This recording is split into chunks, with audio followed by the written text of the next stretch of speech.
This is Listen St. Louis with Carol Daniel. When I think about the critical issues facing Black and brown residents in the St. Louis area, I often ask the questions: how did we get here? What's holding us back? And how do we progress? At 9 PBS, we want to deepen our understanding and change the narrative. Join me as I look for answers and discover solutions on today's podcast.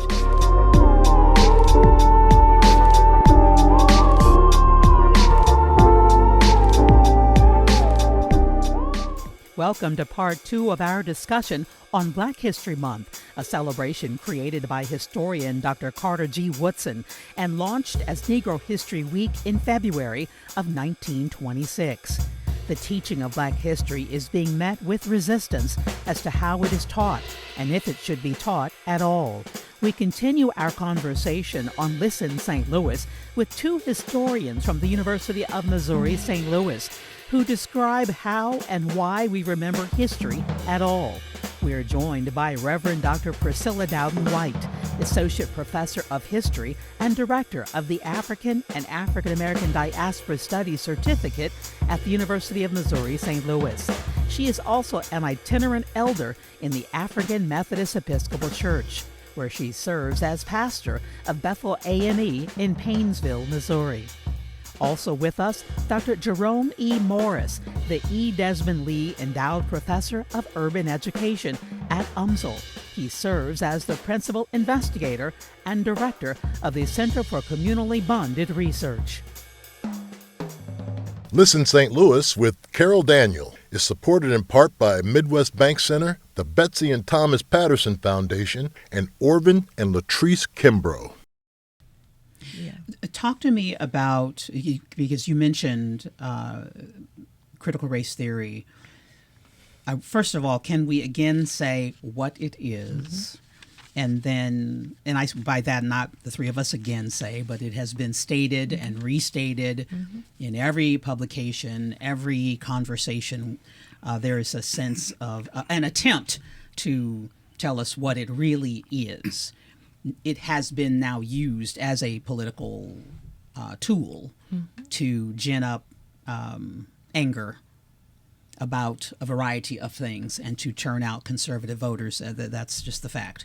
What is it? And first of all, and why do you think it has been used so effectively to anger so many Americans? What is it, first of all? Go ahead. What is it? Yeah, so I've used critical race theory in some of my analysis in terms of desegregation. And one of the things, and I've written it in a book. Your book. One of my books. One of your books. Yeah, come on. Called Troubling the Waters, Fulfilling the Promise of Quality Public Schooling for Black Children. I'll talk about my second book a little bit. But the thing is, critical race theory is really a legal framework. It's a theory. It's a way of thinking. It's a guide that people use to understand. And what it does, it has some key tenets of it. One of the key tenets of it is that valuing the voices of those at the bottom, the marginalized. And so it's more like in history, they talk about bottom-up perspective in history. So how do we center the voices of those on the margins? Critical race theory also highlights this notion that there's an interest convergence, and that is the only time progress really occurs for a minoritized group or a marginalized group is when their desires, their interests, their needs converge with the interests of the majority. So people only relinquish power when they're forced to relinquish power in order to save themselves. That's selfish. It's selfish, but it's in their interests. And so that's a key tenet. Another critique. Would that be would we say, please don't lose your train of thought, okay, Doctor, but would that be, as we look at the reaction to the opioid crisis? Yes, in terms of you would flip majority country. You would flip and say now it's a public health crisis, but that was not what you said when crack cocaine was. Yes, that would be an example of it. That would be an example. Okay. Another point too is that a lot of times people miss this part. So one is interest convergence. Okay. Two is this notion of centering the voices of those on the bottom. Third is this notion of critique of liberalism too. A lot of times people don't talk about They never talk. We've never. They really don't talk about Yeah. that. And critique of liberalism is really this notion that we think about like, okay, let's pursue desegregated schools. And desegregated schools, and really the liberalism is that really it's really about appeasing or making the white people feel happy or good about themselves. Okay. And so that should not be the motivation. Critical race theory says there's a critique of that.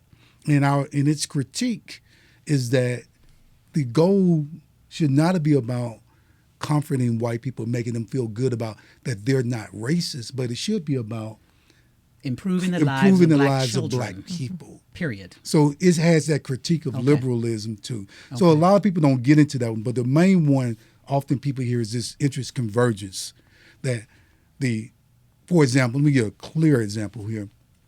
I write about it in my book, Central Cities, Joy and Pain, Solidarity, Survival, and Soul in a Birmingham Housing Project. And in that, one of the things, I grew up in what we call the Birmingham slums. Yes, in 1968. And we were living in an area like that. And one of the things, for decades, members of Congress were fighting to prevent a Fair Housing Act. So in 1968, the Fair Housing Act was passed 2 weeks after Dr. King was assassinated. Mm-hmm. For decades, it had been filibustered by Congress. But when there were 100 eruptions, protests throughout the United States, when Dr. King was assassinated on April 4th, 1968, what happened is, to quell that uprising, Congress then, within 2 weeks after Dr. King's death, passed the Fair Housing Act. What took y'all so long? Yes, it's about us. It's about maintaining this structure. It's not about ensuring that black folks could live in decent housing. Right. Consequently, my family was able to move into a housing project, which was a step up. So what I'm saying is that the opportunity to move into that space would not have come had Dr. King not been assassinated. Then Congress passes the Fair Housing Act. But Congress would not have passed that Fair Housing Act if the eruptions had not occurred throughout the United States. So it's about, so that's the other part, the interest convergence. Does that help right yes, there? Yes, it does. Yes, it that does. It's about, okay, black folks want equal rights, but I'm not going to do it until. We're not going to do it, but if we got to save ourselves, we're going to give them some equal rights. We're going to give them some opportunities after George Floyd was killed. Right. We're going to do something here in St. Louis after Michael Brown was killed. Okay? Ain't nobody thinking about it, and I meant ain't nobody thinking about it before then, but then they want to move afterwards. That's what interest convergence is. That's critical race theory. And Dr. Jerome has actually worked in critical race theory as a concept far deeper than I have. I will just note that, you know, when I think of critical race theory, and you use some fancy words, my words are not going to be as fancy. My words are not going to be as fancy. I use my Birmingham words. They're not going to be as fancy as yours. But the core idea is that race is a concept. Right. And racism is not simply individual acts, but that it is systemic. Right. And that we've got, it's structural. And we have got to examine that structure. We've got to examine that process, you know, of how racism actually works in order to dismantle that system. And I think what you just explained so well is that there are people who are invested in not invested in not dismantling it. And there are some people who don't even understand that they are invested in it. And those who do understand are often those who are in powerful positions that use all of these dog whistles and the conflation that we were talking about earlier, all of that, and fear is a motivator. It is a motivator. And so they use all of that to make people who, I think if they really had an opportunity to be in contact with African Americans, whites, and others, if they really had an opportunity to be in contact with one another in ways that break down the segregation that still exists in our society, that they would begin to see, oh, wait a minute. There's some people over here who have been trying to make us think that we don't have anything in common. And when we really look at it, we really are in the same boat. We are in the same boat. We're in the same boat. Now, let's see if we can look at the history of how we got here. And then maybe we can come up with some ways to do something about it. But there are people who are invested in us not changing in the status quo. Absolutely. Yeah. Absolutely. I am reminded of Amy Hunter, who was one of my early guests. Yes. Right, We love Amy. Oh, did you? Thank you so much for watching that. Who has a DEI and right now works for Calera Shoes International. And she did a great TED Talk called Lucky Zip Codes. And that's a structural, systemic issue that those who were fortunate enough to live in a zip code where everybody owns a home, so you have property taxes, so you have great schools, so you have well-paid, well-trained law enforcement officers, you are led to believe, you could be led to believe that I'm here because of all of my own ability. And those who are in another zip code where there isn't home ownership, where there are, and because of that, a lack of resources, that it is their fault. So what's wrong with them? There's nothing wrong with me. There's something wrong with them. And more to the point, and that's one of my goals here, that we change the narrative, the story we tell about ourselves, that we say to those in that zip code where there's not home ownership, where there are lack of resources, that we see you and we are here for you, and I am you. I am because of you. Yeah. That we are not separate. We are not apart. We are not. And we, I think, speaking of those two messages, the message for us as African Americans from me is that I'm you. Don't think I'm not you. I am you, and you are me, and we are in this together. And that you're not alone in this at all. And so that's a jump on it. I want to build on your point, Sister Priscilla, about the structural piece. So that was the other part. Yeah, thank you for adding that.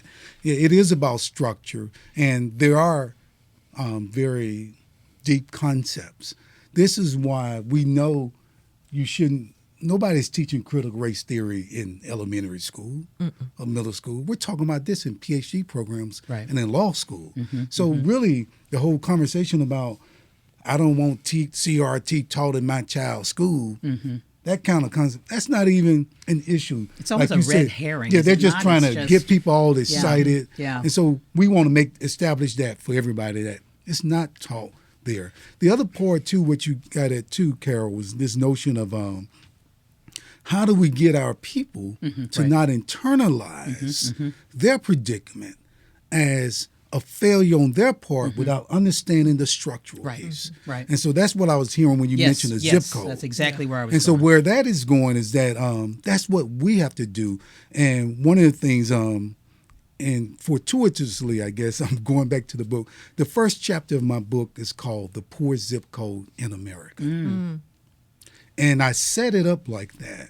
And that's where I grew up. I set it up like that because when you talk to people, if people were to look at, they would ask a question, Jerome, why do you have a PhD? How do you do so well? Why can't those folks do what you did? Right. You know, as though I'm an exceptional Negro. That's that's what this Hughes, is about. Down to 10th, right? Yes. Right. But the point of it is that people will start internalizing their failure, or say the failure is something that's cultural, unique to them, and not understanding that you were set up. This thing is set up. It's manufactured. It's orchestrated. You're growing up in the poorest zip code in America. Why do you think that most would graduate with a PhD? That doesn't happen. And so when you lay out our responsibility, I believe as scholars, is for everybody to highlight the structural component, the historical component, but we show people a structure sociologically so they'll see that we can pretty much predict who succeeds. We can pretty much predict. If you got the richest zip code in America, what do you expect to happen in that setting? Right. Compared to the poorest? That's what I'm saying. But thank you very much for raising it, because we do have to help people to understand their genius within. And at a genetic level, I want to get deeper than this part around just history and sociology and all that, and economic, that genetically we're humans and we all are pretty much the same. But the fact that when you talk to people, when people try to relegate black folks to the margin, to the bottom, and we have to understand the genius within. And what I mean is that everybody comes out of African people. Everybody. And African people, believe it or not, even though the United States, I tell my students this in the class, they say America's the most diverse place in the world. I said, no. The most diverse place in the world are African people. It's on the continent of Africa. Africa has every gene that every other group has, and some of those groups don't even have genes that Africans have. Well, and because Africans are the most genetically from Africa. The most genetically group of people. If you want to, you can find the tallest people in the world in Africa, the shortest people in the world in Africa. You got the smartest humans ever existed that are still on the African continent. It's not Einstein. I bought a book. I want to just go there. You're pointing to your book because she's got books too. Yeah. But I bought my husband a book a couple of years ago called Pre-Colonial Africa. Okay. And I've never heard of the person. He's working his way through it. Just the fact that that continent existed before colonization and what existed. There's not a thing that happens that I don't look at it and wonder, where were we in that moment in history? What was going on in Africa in that moment in history? I'm always reflecting on that, and I don't have answers because the history books are so poorly written in my mind. Your book is? Groping Toward Democracy, African American Social Welfare Reform in St. Louis. And I have a question about that. Okay. But before you go there, can I go back to Please do. Critical Race Theory? Because I heard an interview, and it's been some time ago now, with legal scholar Kimberly Crenshaw, who of course is one of the creators of critical race theory. And I don't remember now if the interviewer had set this up in this way or if it was just something that, came to mind for her. But she asked the question, so what if critical race theory is taught in the lower grades? Interesting question. So what is the problem with that?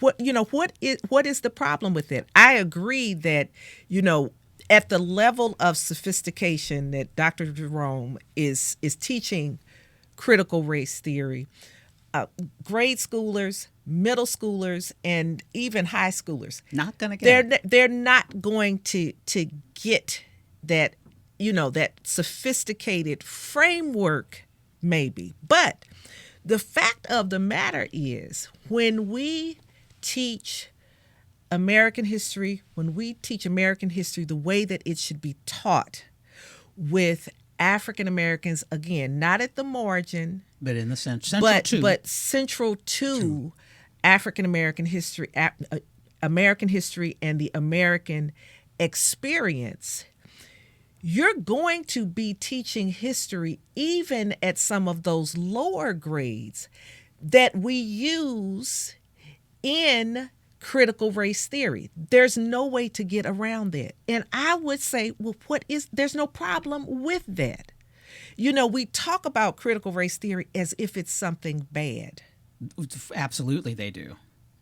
They throw in Marxism. They throw in tenets that don't, I believe, exist in it. Well, yeah, and I wouldn't say necessarily that Marxism doesn't exist in it. I mean, it can. I mean, it's a big framework that can encompass and include a lot of things.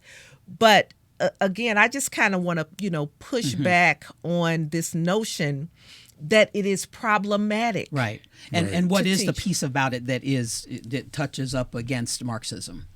You're asking the piece when one of the things is that actually we should establish what Marxism is. Well, I'm not here being a Marxist scholar either. But one of the things you really questioning, you look at the world, the society is fundamentally structured in terms of oppress and oppressor, that the oppressors want to control the oppressed through economic means, that you want to control wealth. So that's what the Marxist part would be about. And you're exploiting the using the labor of the masses of the proletariats, using their labor to generate wealth for yourself. Prison system in America. And see, but that's the thing. You don't really want to get deep off into that, because then you have to actually learn the truth about, which isn't pretty, which is not pretty. But the beautiful thing about it, and it's not. See, I don't deal with dualisms. Things can be, as you say, joy and pain together, right? And so the beauty of it is that this struggle that we're talking about, the African American social struggle, this is so much a part of who we are as a nation. Yes, it's not always pretty, but it's who we are. And when we look at where we've come to today, I know we're really dissecting and unpacking, where we've come in terms of these specific issues around, the pushback on book bans and class and course all bans, of that. But when we look at who we are as a nation and our potential as a nation to really reach that ideal of the American promise, which I look at as being twofold. One, the promise of this nation to provide opportunity of equality and equity, social justice, to become who you were meant to be fully, which is a God thing. Is a God thing. And then the other part of it is the promise of our ability to collectively work out those social issues. That's what we the people. And I want to go back to our founders, because we were talking about 1776 a little earlier, and it brought to mind the first draft of the Declaration of Independence. And you probably know that there was a portion in that first draft that Thomas Jefferson wrote, and he is one of my favorite characters in American history, because he so represents not only who we were then, but who we are now. And I just want to read you the words that were originally first draft. In the first draft. This is almost a Stephen Colbert moment. This is how the card was written. And here he's talking about King George. Okay. He says he has waged cruel war against human nature itself, violating its most sacred rights of life and liberty in the persons of a distant people who never offended him, captivating and carrying them into slavery in another hemisphere, or to incur miserable death in their transportation thither.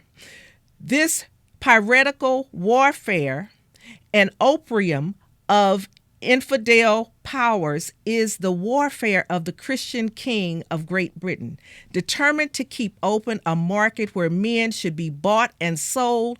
He has prostituted his negative for suppressing every legislative attempt to prohibit or restrain this execrable commerce, and that this assemblage of horrors might want no fact of distinguished die, he is now exciting those very people to rise in arms among us and to purchase that liberty of which he has deprived them by murdering the people on whom he has obtruded them, thus paying off former crimes, committed again the liberties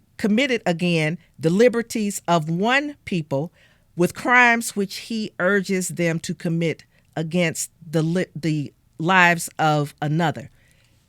Who's he talking about? Us. First of all, he's talking about the British colonies. Right. He's talking about them being slaves to Great Britain. Ah. They had to take this language out because just like you said, he's talking about slaves. He's talking black about people. Black people. Mm-hmm. They said, no, we're going to have to remove because they this did language. not want to anger the king? Why did they take it out? No, it didn't have anything to do with angering the king. It had to do with angering the Southerners. It's revolutionary. Who did not want to see themselves. Who did not want to end slavery. Mm-hmm. Who did not want to end the slave trade. That's what it had to do with. And so Jefferson here, he's not having a senior moment. He knows exactly what he's writing about. Mm-hmm. And he's a slaveholder. He's seeing this as intertwined. Mm-hmm. Mm. He's not saying, we're not going to deal with this. He's dealing with it straightforward. We got to deal with this now.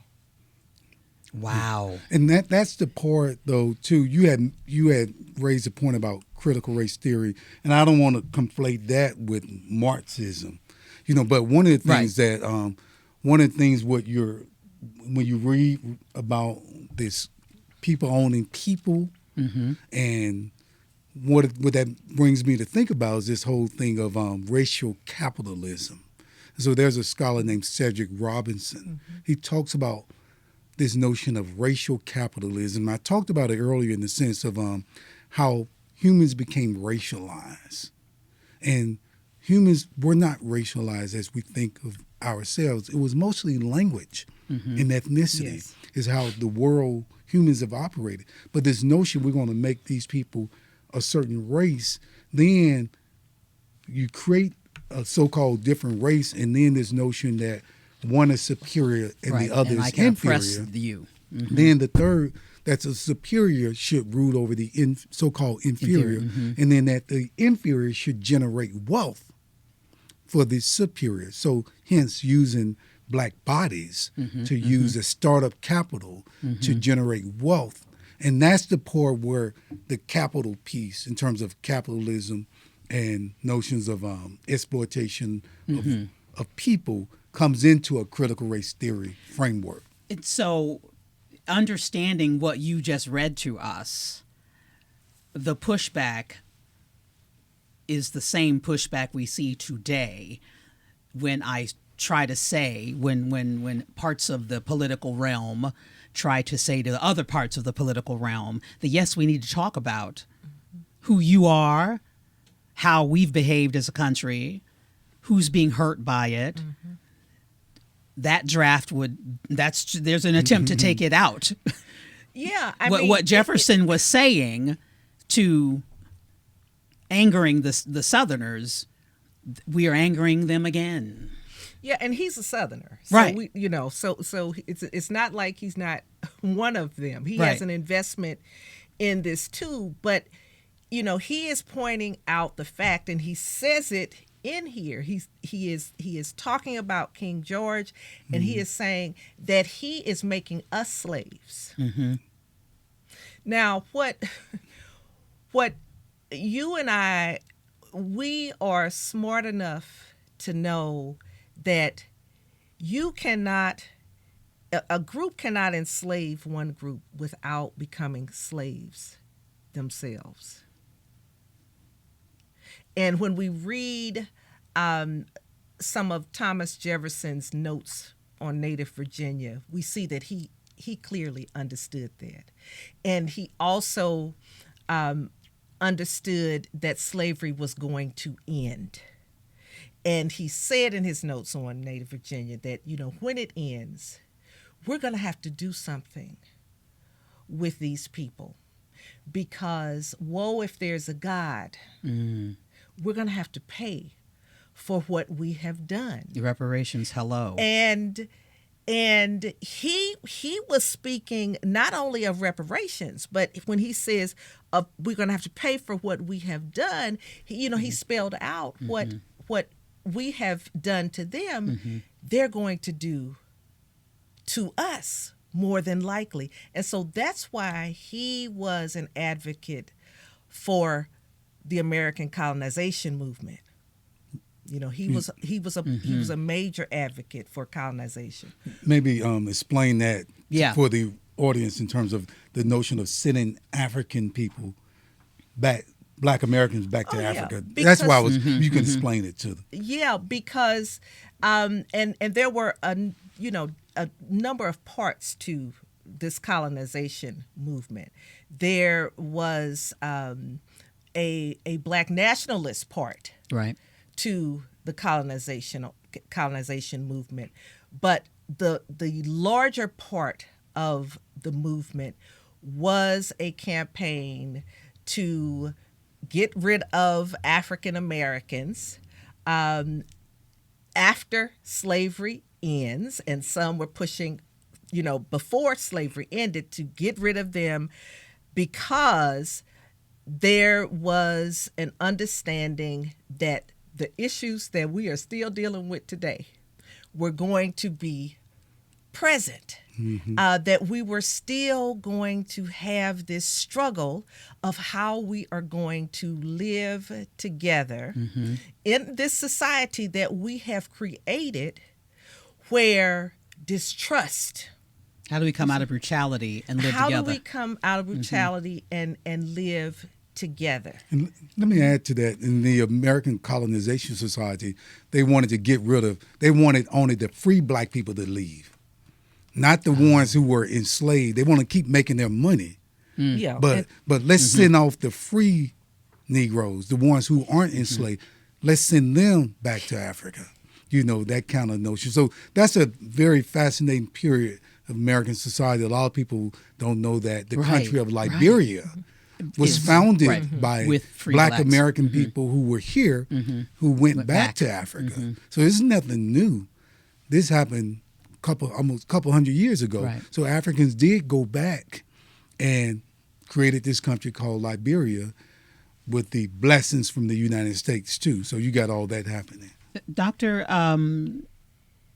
we want to talk about your book as well, because you've studied civic activism, and talk to me about the concerns you have about that movement, the field, the study of in today's climate. Well, my main concern is not so much about the study of civic activism or civic engagement as much as I have a concern about civic activism, civic engagement itself. Right. Because our democracy really depends in large measure on civic engagement. And for the generations that are at the heart of my book's study, those generations in the first half of the 20th century, in particular in between World War I and World War II, this is a small group, really, of people who are civically engaged, but it's a larger group, I think, than we would have in generations to come after after them. Those generations were complaining about people not being civically engaged. So we don't want to rewrite history and act like, oh, everyone during that era was civically engaged. But those that were civically engaged, they were clear on their purpose and their cause. I don't refer to them as civil rights activists because that's not the way they refer to themselves. How did they refer to themselves? They were social welfare community organizers. And so when we look at the organizations that are at the heart of the social struggles in my book, the St. Louis Urban League, the St. Louis League of Women Voters, were two of the major organizations that were engaged in, first of all, attempting to assess what are the opportunities that are available to African Americans in this city. This thing called Separate but Equal, Plessy versus Ferguson, 1895. But what is it? Is what we've created here, is this separate but equal? And of course the answer was no, that it wasn't. And so what they attempted to do was to, and I use the term manipulate this system of racial segregation, to manipulate the public culture in a way that helps to open up opportunities for not only Black St. Louisans, but those migrants who came here. When we look at the movement for Homer G. Phillips Hospital, for example, when we look at the history behind Sumner High School and the various educational movements around local schools during that time, and the name changes as Black people moved into certain neighborhoods and wanted to rename schools after their community's heroes. So in the main, that's what Groping Toward Democracy looks like.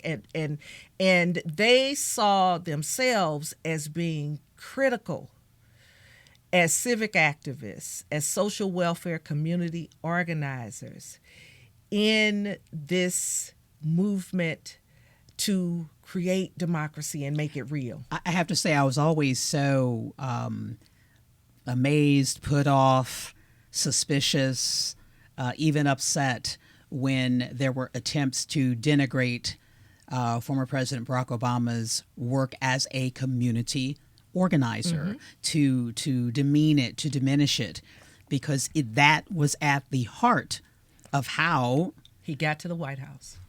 And it was, and the work in so many communities, like what you chronicle, was at the heart of how communities, how we were brought together, how we were elevated, in a sense. Yes. Dr. Morris, do you still direct the Race, Class, Place, and Outcomes interdisciplinary research group? It's part of an extension of what I have. Is I'm the founding director of the Center for Communally Bonded Research and the Project for Communally Bonded Research. So in that, if you follow me here, in that structure, one element of it is the Race, Class, Place, and Outcomes Research Group. And what we do is we look at an entity to bring together scholars from across disciplines to understand race as an experience, to understand how that intersects with class and how place or geography become implicated in that. And so we still meet some, but it's one of many things that I do, though. I just want to say that. And I wanted to, because I think we've been here for 3 hours now, but it's been a great one, though. It's been a great Time one. Flies. Yes, it does. Yes, it does. This may be a two-parter. To my producer, Leah, she's nodding in the affirmative. Yes, this may be a two-parter. And I just wanted to make a correction, because when I said Plessy versus Ferguson. When I teach it up against Booker T. Washington's I heard that. Atlanta Compromise speech in 1895. Okay. And the Supreme Court decision was 1896. So I just wanted to yes, ma'am. that. I knew where she was. I knew where you were doing. I did not. Yeah, I knew because you were fine with me. Once Booker T made that speech. Yeah. I once thought that the understanding of history would inevitably or naturally lead to a smarter, more engaged citizenry. Mm-hmm. And if we, as Black people, one message, but we're central, that if we as African Americans don't know who we are, don't understand our history, it then becomes more difficult to get that individual, that family, that community to be civically engaged. Let me say something about education. A lot of times people think about education as something that you get. Carter G. Woodson, who was the founder of Negro History Week in 1926, which eventually becomes Negro History Month and Black History Month, what we're celebrating, he said an educator or a teacher is either a liberator or an oppressor. My son had some of both. The teacher is either a liberator or an oppressor. The purpose of education, a lot of times it's taught like you give somebody something. And so he also said, Carter G. Woodson said, there are two kinds of education, that which is given to you and that which you give yourself. Of these, the most important one is the one you give yourself. Why is that important? Because when we go to school, people have this sense of like schooling and education has the same thing. No, schooling, and this is my area in education here. Schooling is about He's an expert in urban education. It's what people give you. It's a formal structure. Right. You go there, but education is something that's liberating. So education should bring you closer to who you are. It's an additive experience. It's not subtractive. You shouldn't go to school to stop being Black and to not know who your mama, your grandmama now, and your family lineage, and that your folks speak this kind of language, that you came from this place. Education should bring you closer to who you are. So the way education or schooling has been practiced in the United States, it's been a subtractive process. A scholar named Angela Valenzuela talks about it in terms of indigenous people, in terms of Mexican people, that they've gone to school and they found that schooling was subtractive. And so I want us to think about it like that, in that when you mentioned about that, I thought when we learn history, right, we would know better and do better, and we're more appreciative. So you're bringing the optimal way of thinking about it. Idealistically, it should make you more appreciative. It should bring you closer to who you are. Right. It should reveal. You know. So which I'm thinking of the horrific Indian schools. Right, the border schools. The border schools. The kill the Indian, save the man was the mantra. Right. We call it deculturalizing. Right, right. And as a way, which makes me think of some in the conservative movement who think that education should be only history, rather, should be only a patriotic pursuit. Which a particular come on. That's right. A particular type of patriotic pursuit, because the people that you're speaking of, they don't view African Americans as being patriotic, because what they're doing is conflating patriotism with being white. Right. They're conflating it with their notion of what it means to be an American. Right. And as Toni Morrison said, what they're saying is what it means to be white. And so we have to be clear about that. That's very real. We have to be clear about what and again, like I said, who the country really belongs to. Yeah. And it belongs to all of us. So what they're doing is really about, they're trying to protect they want to go back to a white nation. That's at the core of it. This country was founded as a white nation. Canada, Australia, these are white settler societies. So Europeans... White settler societies, because when you said Australia, I bristled. Settler colonialism. Right. Europeans leaving wherever they come from Europe, going and displacing indigenous people in those places and creating their own white society. That's really what it's about. And there's the fear of a black and brown society is what's driving it. And I always like to reference hip hop. Sometimes I think about Public Enemy. I like that about you. The fear of a black planet.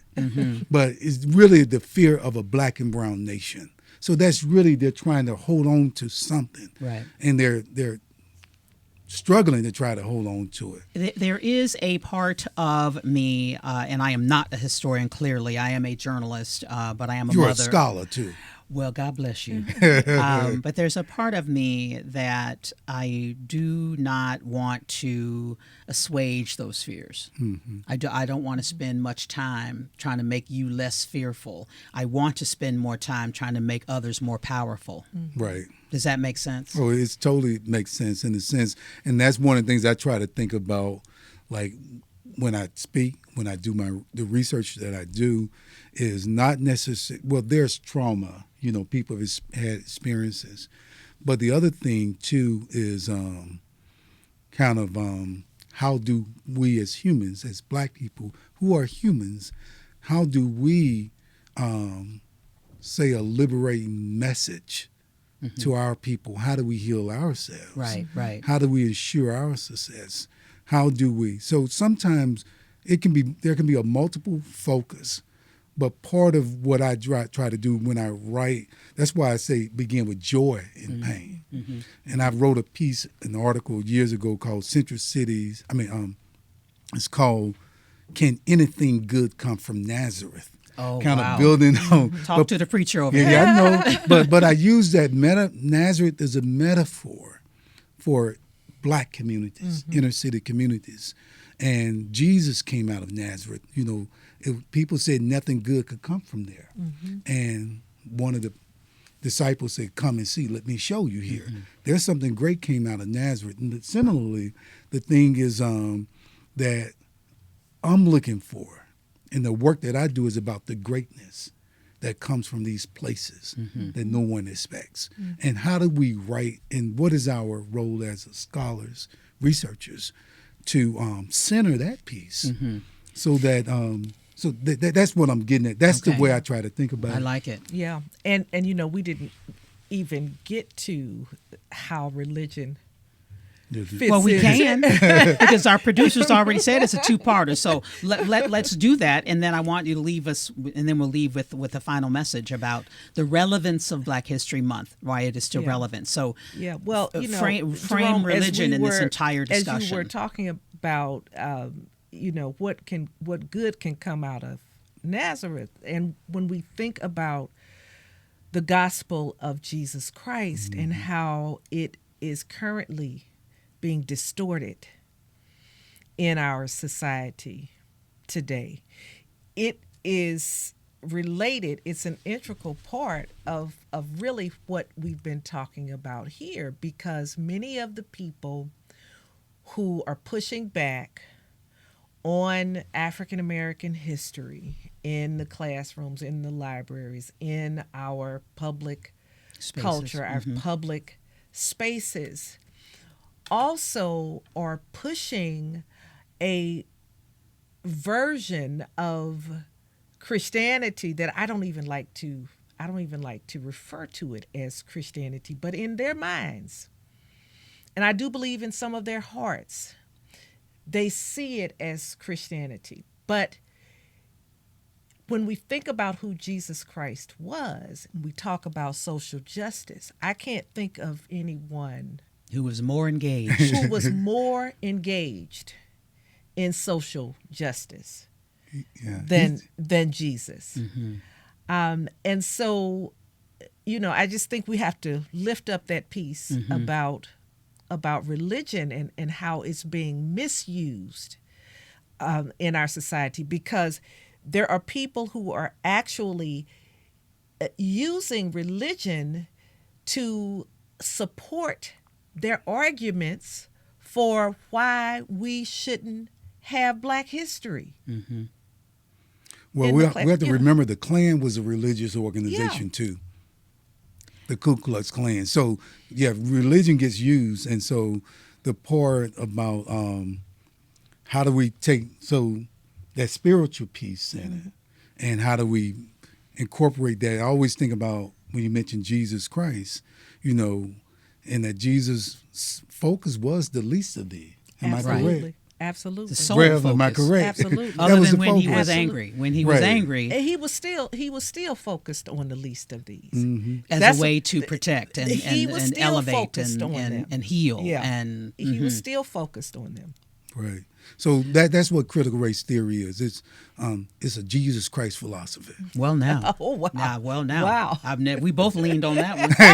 hey, what did I say? That critical race theory amplifies the voices of those at the bottom. Right. And Jesus said, Jesus did. The least of these. Mm-hmm. Absolutely. How you treat the least. Correct. Absolutely. How you treat Absolutely. Yeah. Yes. So that's what I wanted to say. Before we go, again, this is Black History Month 2024. Yes.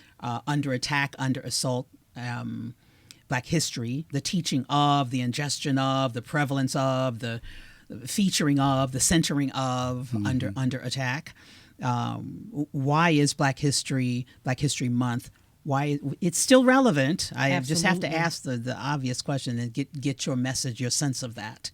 Absolutely. I think in part it's still relevant because of what Jerome has lifted up, and that is first and foremost African American history. Black history is important for Black Americans, is important for African Americans to know who we are. And of course, as you know from everything I've said, I don't separate that from American history. However, if we decided today, okay, we're going to do away with this national celebration of Black history, what do you think would happen? I'm asking this question. What do you think would happen, Jerome, if we just decided, okay, we're going to do away with this national celebration of Black history? I think Black people, we would still continue. We would still continue. It would not change that. We would still continue. But it would take Black history out of the national focus. I think it would relegate it again to the margins. And when I think about Carter G. Woodson and all of those historians and popularizers of Black history who were actually living and working in eras where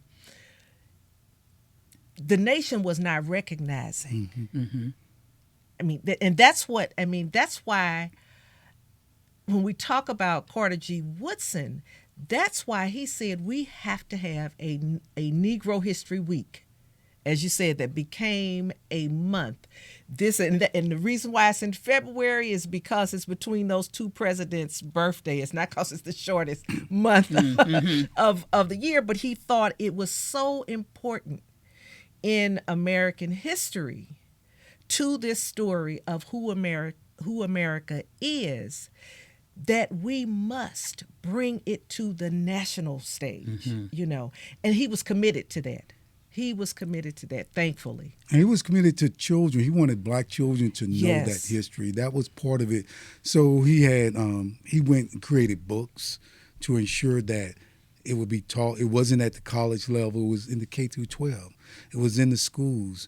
We talked about schools. Schools had names like the first Revolutionary War hero was a Black person, Crispus Attucks. He had indigenous roots too.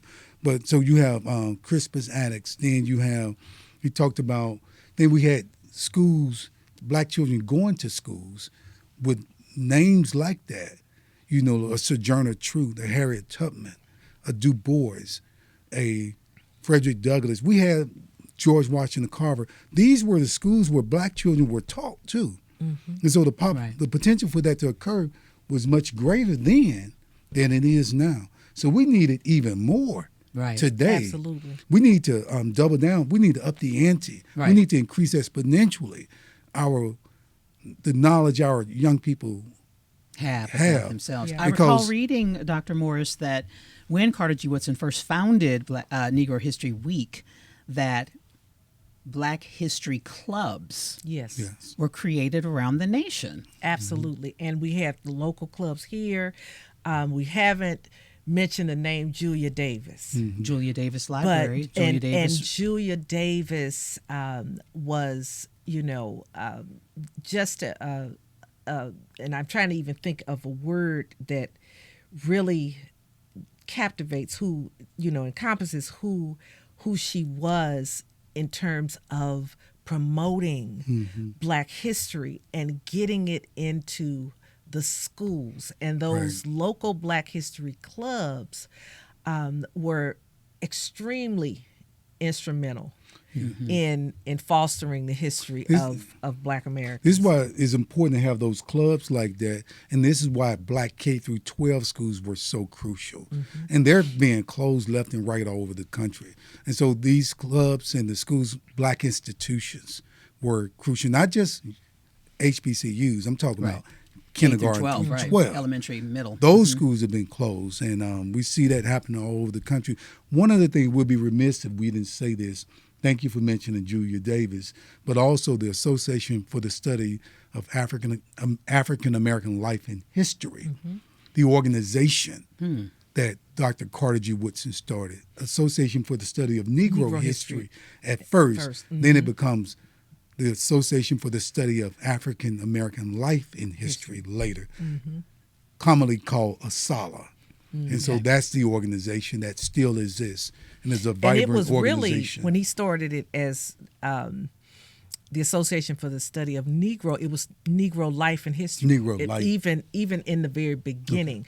Because, and this is something that I really admire about how he was thinking about history and its place in the society. He's not looking just at those who are on the professional track for the study of history.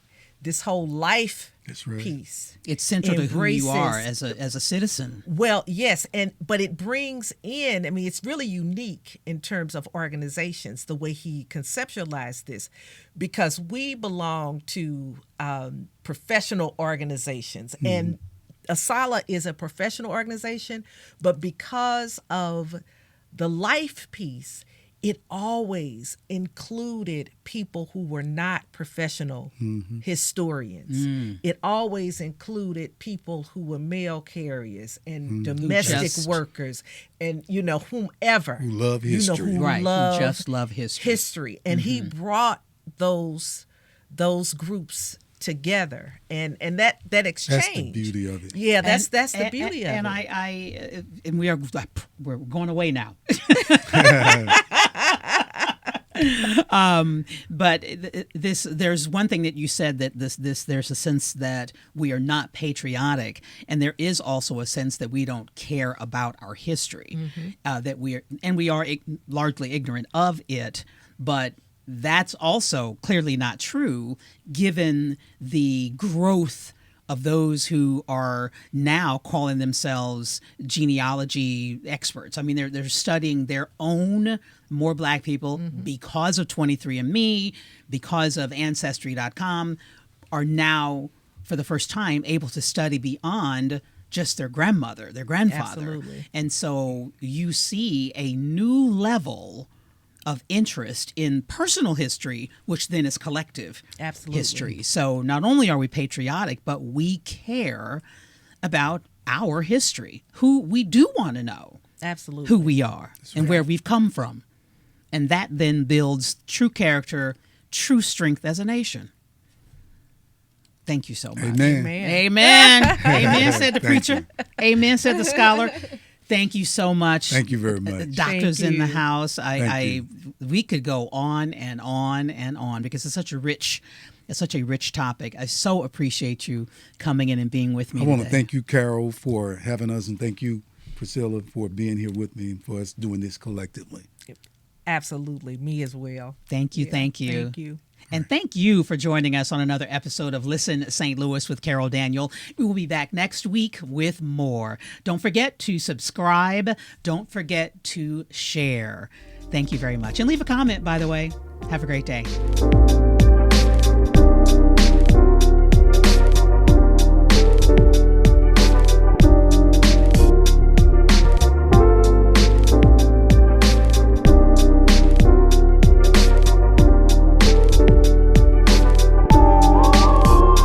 Listen St. Louis with Carol Daniel is supported in part by Midwest Bank Center, the Betsy and Thomas Patterson Foundation, and Orvin and Latrice Kimbrough.